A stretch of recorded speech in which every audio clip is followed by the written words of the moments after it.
That you had last Friday, like when you went into Walter Reed, what were the two most prominent symptoms that you had? I think didn't feel strong, didn't feel really strong. I didn't have a problem with breathing, which a lot of people seem to have.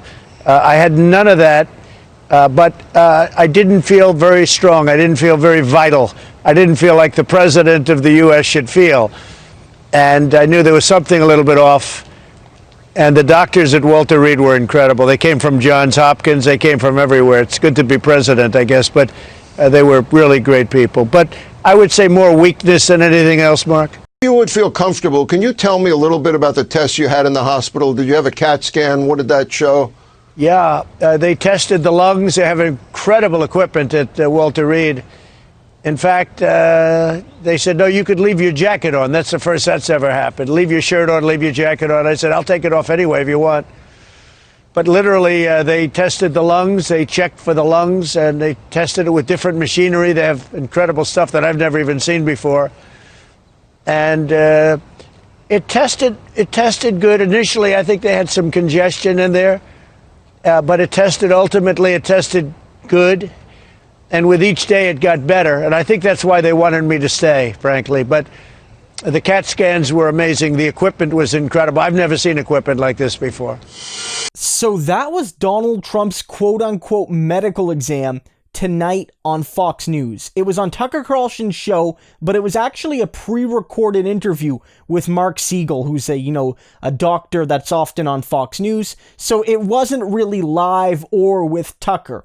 Nonetheless, in those clips alone, and I'll show you at least one more, you can basically tell that Donald Trump is lying right through his teeth. In the first clip, you see Trump say, I felt a little weak, I felt a little tired, but I never had breathing problems. And then in the next one, he admits in testing, they find congestion in his lungs, and that's beyond the fact, frankly, that we saw him on the balcony at the White House when he came back from Walter Reed, wincing, gasping. We've seen him in a lot of other clips where he's taking these weird pauses between his words that he's trying to get a little bit of air in. Frankly, even during this interview, I noticed a few instances of that. As well, last night, his voice was raspy, he was losing it, he was coughing. Last night, with his interview with Hannity on Fox News. So the man clearly has had breathing problems, and at least once, he was administered oxygen. He's just lying there, 100%.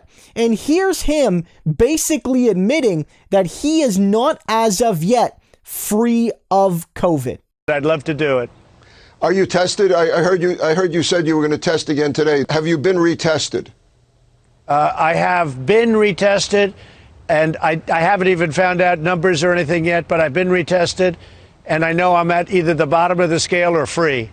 When is your next? So what you see from Donald Trump there in that brief clip is him saying, well, I was tested today. This is the first time he's admitted being tested in a long time. His aides and his staff were basically unwilling to say the last time he was tested, but he doesn't give a definitive answer. He doesn't say, I'm positive or I'm negative. He says, I'm near the bottom of the range or free. But no one knows what that means. What I think it means is he's still testing positive for the coronavirus. He's still able to spread it. He's still able to be contagious. And what matters here is that Donald Trump has planned events for this weekend and for Monday.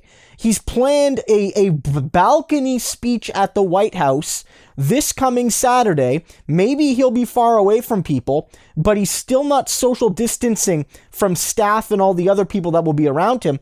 And he has, at least as of yet, planned an event for Sanford, Florida on Monday. Now, it's possible that he'll test negative between now and then, but to plan an event when you have not confirmed that you are no longer positive is extremely irresponsible. So this interview showed us nothing. It's not really a medical exam. It wasn't live. It was able to be recorded and re-recorded. If Trump had a coughing fit, they'd be much more able to edit it out in this sort of interview than in a live one. So I don't think this really tells us all that much. What I think is Trump is still not anywhere better. He was also coy about whether he was on medication. At one point he says, I'm still, I'm off medications. And then at another point he says, well, I'm pretty much done. Basically, he is still sick. He is still not better, but he doesn't want people to know that, because the longer he is sick, the longer it's going to take for him to get back on the campaign trail. And the longer he's sick, the more and more people realize that his miracle cure was anything but. One final thing, I just got to point this out to all my fellow Canadians. Before this, Tucker Carlson tried to make this point that Kamala Harris only really knows stuff about Canada because she lived here. So he says if you want to know what the capital of Canada is, you can ask Kamala Harris. So if the question is, what's the capital of Canada? For the record, it's a place called Ottawa. Kamala Harris could probably tell you. But the way he says it is absurd. He says Ottawa. It's Ottawa, Tucker. Learn something before you mock others for knowing something that's supposedly arcane.